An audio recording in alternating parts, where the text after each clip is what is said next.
think to be hard on ourselves, pretty much from the start of the test match we weren't on top of our game. You know, even the first innings, I thought that the total that they got, I think it was 189 or whatever it was probably 30 runs too many. Top of my head, I can think of Virat having 2 or 3 chances.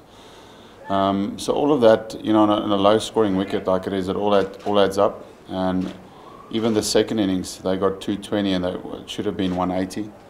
So the last innings, we should have chased 160 or something like that. So I think, all in all, not a great test match for our skills. Dropped quite a few catches, noble wickets. In general, our consistency with the ball, I think especially on this wicket, you need to make sure that you zone in on the wickets, quite straight lines. And I thought that both innings we were a little bit short and wide for most of the Indian innings, which gave them the opportunity to leave a lot more. And certainly from a batting perspective, we felt that the Indian bowlers made us play quite regularly.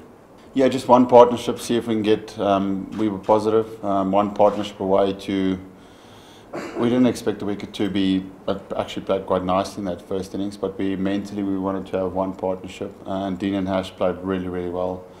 And then the nature of obviously how the game and the wickets progressed, it gets a little bit tricky in the evening, more up and down than in the morning session.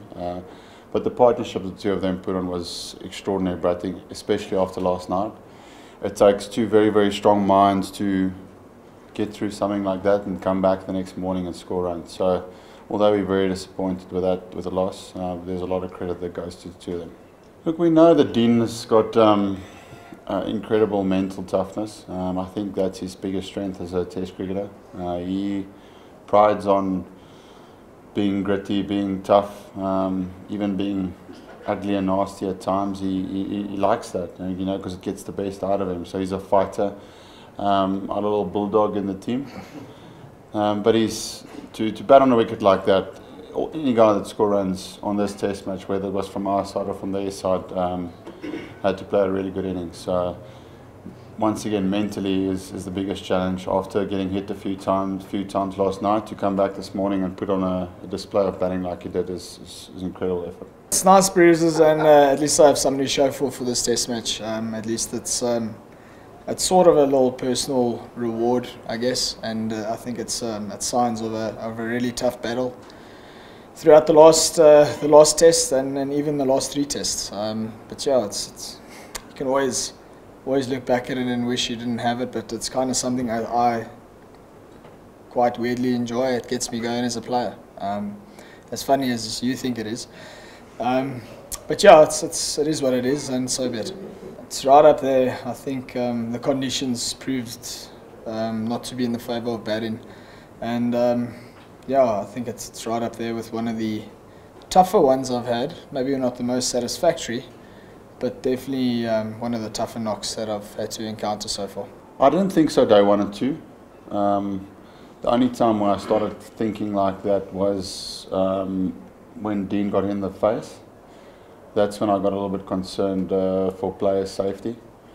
And even in the Indian innings, there was quite a few guys getting hit on the finger quite regularly. I think if you have to count the amount of times guys got hit this game, it's much more than usual. You know, excessive sideways movement is obviously tough, but it's not dangerous. As soon as the guys started getting hit from a length, that's when we thought it might get dangerous. But surprisingly, the pitch played fine again today. Today it was fine. So we had the opportunity to chase down a game, and we didn't do that. Well, bearing in mind I had already been peppered about 3 or 4 times before that. But in my opinion, I do know what was spoken throughout the day, and I do know that they possibly had a feeling of this wicket not being the greatest. But yeah, it was extremely freak.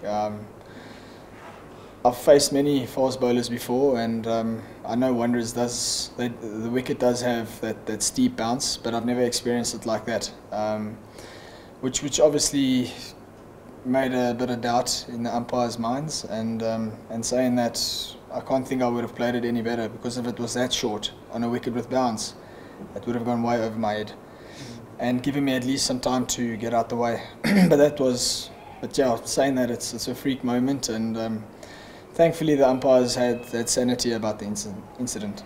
This was a fantastic series, and I have to credit India for playing some really good cricket. All through test matches that we've played, South Africa was on top, India was on top through so many times in the series. And in the first two, we were relentless with our pressure, as I said, and we let our guard down in this third game. And they're a quality team, and they make sure that they capture those opportunities. So I think they can say the same thing about themselves. In the second test, they had a lot of opportunities, a lot of drop chances. So they can sit on the other side and say, we had opportunities to win this series, but we went on top of our game. And that's what the difference between a very tight series like this one.